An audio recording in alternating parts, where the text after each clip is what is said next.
Hello everyone, welcome back to my channel Anamika's variety কিচেনে নতুন রেসিপিতে আপনাদের সকলকে অনেক অনেক স্বাগত জানিয়ে আজকের রেসিপিটি শুরু করছি।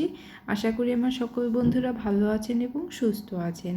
আজকে আমাদের রেসিপি আলু বিরিয়ানি। চিকেন বিরিয়ানি খেতে খেতে তো ভালো লাগে না সব সময়, আর চিকেন সব সময় বাড়িতে থাকেও না। যখন চিকেন থাকবে না তখন এইভাবে চটজলদি আলু বিরিয়ানিটা তৈরি করে নিতে পারবেন। খুব সহজভাবে আমি করে দেখিয়েছি।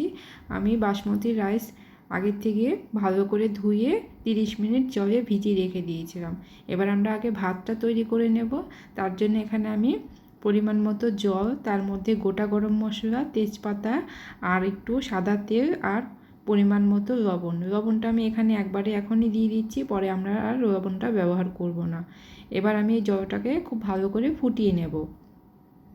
আমরা সবাই জানি বিরিয়ানির জন্য ভাতটাকে আমাদের 80% সেদ্ধ করতে হয়, আর ফ্রাইড রাইসের জন্য 90% সেদ্ধ করতে হয়। তো ভাতটাকে আমরা 80% সেদ্ধ করে নেব। এখানে আমি উষ্ণ গরম দুধ নিয়েছি, তাতে আমি হাফ চামচের কম গোলাপ জল, তারও হাফ আমি দিয়েছি কেওড়া জল, আর আমি এখানে 1 ফোঁটা মিঠা আতর, আর একটু ভালো কালারের জন্য অরেঞ্জ ফুড কালার দিয়ে দিলাম। এখানে আপনারা ফুড কালারের পরিবর্তে কেশরও দিতে পারেন। এবার এটাকে আমি মিশ্রণটা তৈরি করে রেখে দিলাম। এদিকে আমার জলটাও ফুটে গিয়েছে। এবার আমি ধুয়ে রাখা চালগুলো দিয়ে আমি ভাতটা করে নিয়েছি। এখানে একটা ঝুড়ির মধ্যে জলটাকে ঝরাতে দিয়ে রাইসগুলো আমি এইভাবে ছাড়িয়ে রেখে দিয়েছি।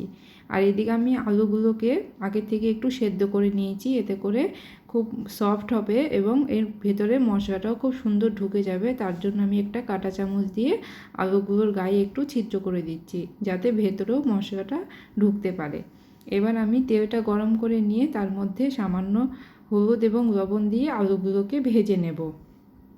এভাবে আলুগুলো একটু সেদ্ধ করে নেবেন, তাহলে কিন্তু খেতে বেশ ভালো লাগবে এবং মশলাটাও আলুর ভেতরে খুব সুন্দর ঢুকে যাবে।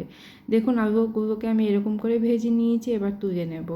ওই তেলের মধ্যেই আমি আরেকটু তেল অ্যাড করে দিয়ে এখানে আমি কিছুটা পেঁয়াজ কুচি দিয়ে দিলাম। এবার আমরা পেঁয়াজ বেরেস্তাটা তৈরি করে নেব। বিরিয়ানির মধ্যে পেঁয়াজ বেরেস্তা দিতে হবে, আর এই বেরেস্তাটা তৈরি করার সময় হাই ফ্লেমে বেরেস্তাটা করবেন, তাহলে খুব সুন্দর কালারটা আসবে।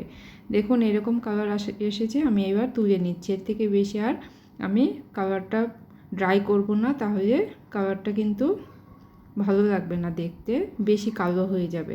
এবার এটাকে আমি এক সাইডে একটা প্লেটের মধ্যে এইভাবে ছাড়িয়ে রেখে দিলাম।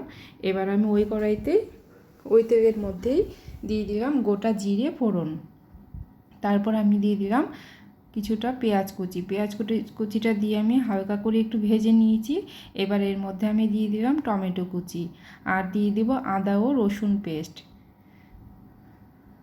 আর আমি দিয়ে দেব এখানে স্বাদ মতো লবণ। এটা আমরা আলুর সাথে এই গ্রেভিটা তৈরি করছি, আলুটাকে একটু কষিয়ে নেওয়ার জন্য। এবার আমি লবণটাও দিয়ে দিয়েছি, দিয়ে খুব ভালো করে এবার আমি কষিয়ে নেব, নাড়াচাড়া করে নিলাম। এবার তার আগে আমি এখানে দিয়ে দেবো ঝালের জন্য কাঁচা লঙ্কা বাটা, আর দিয়ে দেবো জিরের গুঁড়ো, আর দিয়ে দেবো ধনের গুঁড়ো, আর দিয়ে দেবো হলুদ গুঁড়ো, আর একটু ভালো কালারের জন্য দিয়ে দেবো কাশ্মীরি লঙ্কার গুঁড়ো। এবার আমি এই মশলাগুলো যেন পুড়ে না যায় তার জন্য একটু জলও দিয়ে দিলাম। এবার খুব সুন্দর করে মশলাটাকে কষিয়ে নিতে হবে।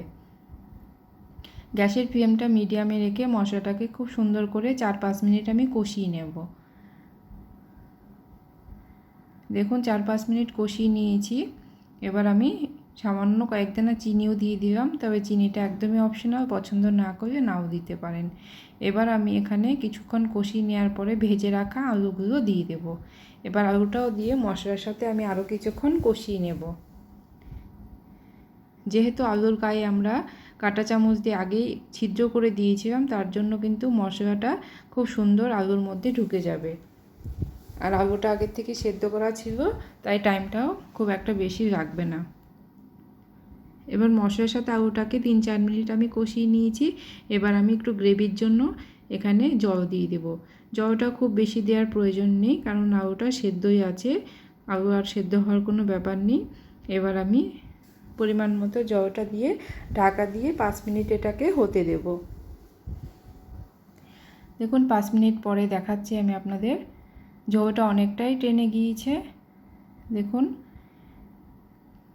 ঠিক এরকম গ্রেভিটাই দরকার। এবার আমি আরও কিছু মশলা দেবো, এখানে দিয়ে দেবো আমি শাহি গরম মশলা,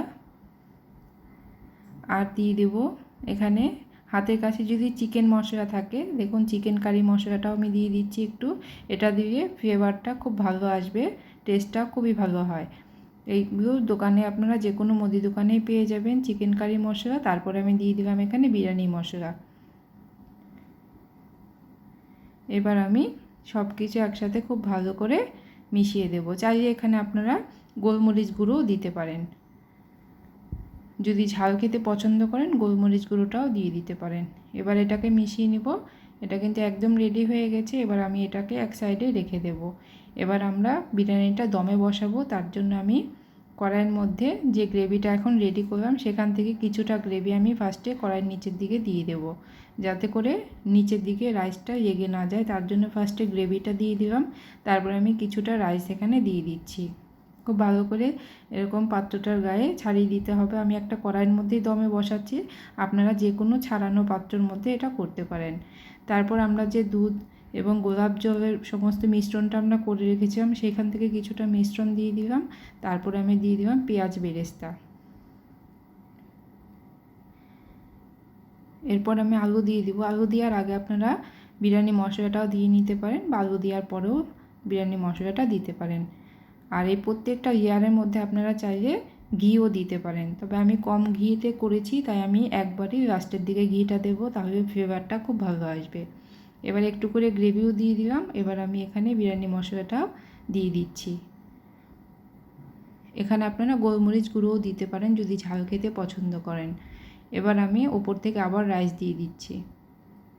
এভাবে ছাড়িয়ে দিবেন। আর রাইসটা দেখতেই পাচ্ছেন কতটা ঝরঝরে হয়েছে।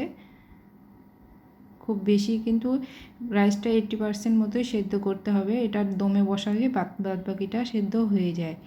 আবার আমি দুধের মিশ্রণটা দিয়ে দিলাম, তারপরে দিয়ে দেবো এখানে বিরিয়ানি মশলা। এই সময় চাইলে পরে আপনারা গোলমরিচ গুঁড়ো এবং ঘিও দিতে পারেন। তারপর আমি আবার বাদবাকি যে আলুগুলো আছে, আলু আর গ্রেভিটা আছে, সেটা এখানে দিয়ে দেব।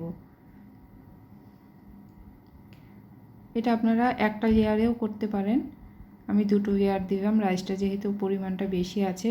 তারপরে গ্রেভিটাও দিয়ে দিলাম। এরপর আমি এখানে উপর থেকে আবার রাইস দিয়ে দেব। রাইস দিয়ে বাদবাকি যে আমাদের দুধের মিশ্রণটা আছে সেটা আমি পুরোটা এখন এখানে দিয়ে দেব। এরপর আমি দিয়ে দেব যে পেঁয়াজ বেরেস্তাটুকু আছে সেটুকু পুরোটাই এখন উপরে দিয়ে দেব, তাহলে উপর থেকে এভাবে পেঁয়াজ বেরেস্তাটা দিলে পরে দেখতে ভালো লাগবে। তার জন্য উপর থেকে দিয়ে দিলাম। আর দিয়ে দিলাম আমি এখানে বিরিয়ানি মশলা। আমি কিন্তু গোলমরিচ গুঁড়োটা ইউজ করিনি, আপনারা চাইলে দিতে পারেন। এবার সবশেষে এখানে আমি উপর থেকে ঘি দিয়ে দিচ্ছি। আমি 3-4 চামচ মতো ঘি এখানে দিয়ে দিলাম। এভাবে লাস্টের দিকে ঘিটা দিলে পরে স্মেলটা খুব ভালো পাওয়া যায়, তবে আপনারা চাইলে প্রত্যেকটা লেয়ারেও দিতে পারেন। এবার আমি এটাকে ঢাকা দিয়ে দিলাম। ঢাকনার মধ্যে যে ছিদ্রটা ছিল সেটা আমি একটা লবঙ্গ দিয়ে বন্ধ করে দিয়েছিলাম। 20 মিনিটে লো হিটে আমি এটাকে দমে বসিয়ে রেখে দিয়েছিলাম। ফিরে এলাম 20 মিনিট পর। আপনাদের আমি একটু এটা দেখাচ্ছি কতটা ঝরঝরে হয়েছে দেখুন। আর এই সময় খুব সুন্দর একটা ফ্লেভার বেরিয়েছে, খুবই ভালো হয়। সব সময় তো চিকেন বিরিয়ানি খেয়েই থাকেন, তবে একবার হলেও এই ঘরোয়া পদ্ধতিতে আলু বিরিয়ানিটা করে দেখবেন, ভীষণ টেস্টি হয় খেতে। ভিডিওটি শেষ পর্যন্ত দেখার জন্য সবাইকে অসংখ্য ধন্যবাদ। দেখা হবে নতুন কোনো রেসিপির সাথে। সবাই ভালো থাকবেন, সুস্থ থাকবেন এবং অনামিকাস ভ্যারাইটি কিচেনের পাশে থাকবেন। আর একবার হলো এই রেসিপিটা ট্রাই করে আমাকে কমেন্ট করে জানাবেন কেমন লাগলো। দেখুন আলুটা আমি কেটে দেখাচ্ছি কতটা সফট হয়েছে। সবাই ভালো থাকবেন, সুস্থ থাকবেন।